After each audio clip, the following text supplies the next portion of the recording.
Do you know why the problem of David was very complicated? When he found himself lusting.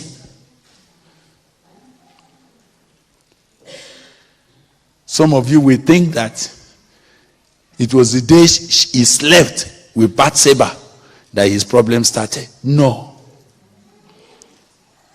You see, a cover-up habit keeps growing inside.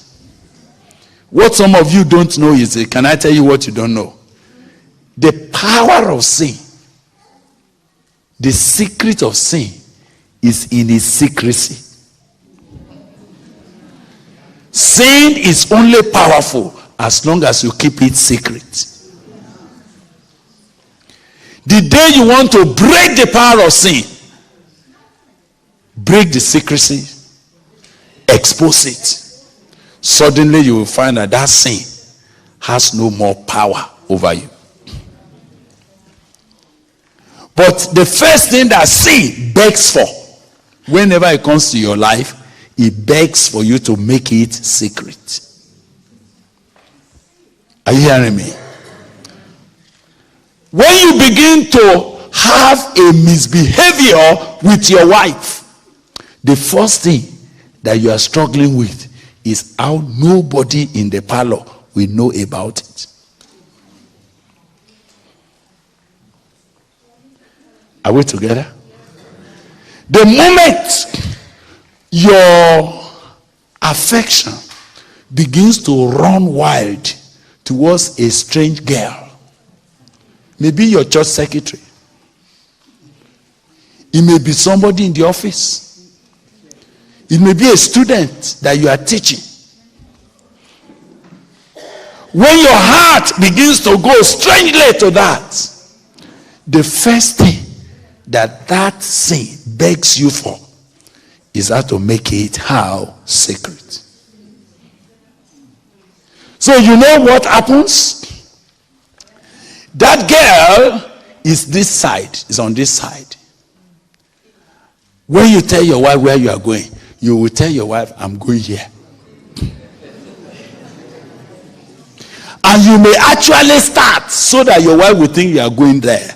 And you will face this direction. Only to go this way and corner, and you face this direction. So when they ask your wife, where did your husband go? You say, he went there.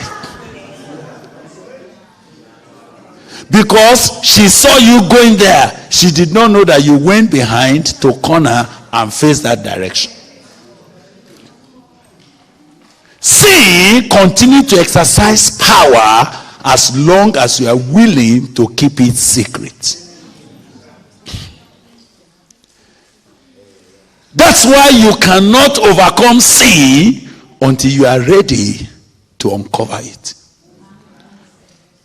Listen to me. Many people have become corroded in their lives simply because they agree to cover up a sinful behavior. Do you know what sin does? When it's begging you to keep it secret, it will threaten you with shame. He said, if you open up now, people will disgrace you. You don't know that the truth is that whether you cover up sin or you open it, sin actually brings you disgrace. The Bible says righteousness exalts a nation, but sin brings what? Reproach. Another word for reproach is what? Disgrace. There is no man who can continue in sin and be in grace. Every time you sin, there is a measure of disgrace. Sin, every time it comes to a man's life, is a reduction of grace. Grace teaches us to say no to sin.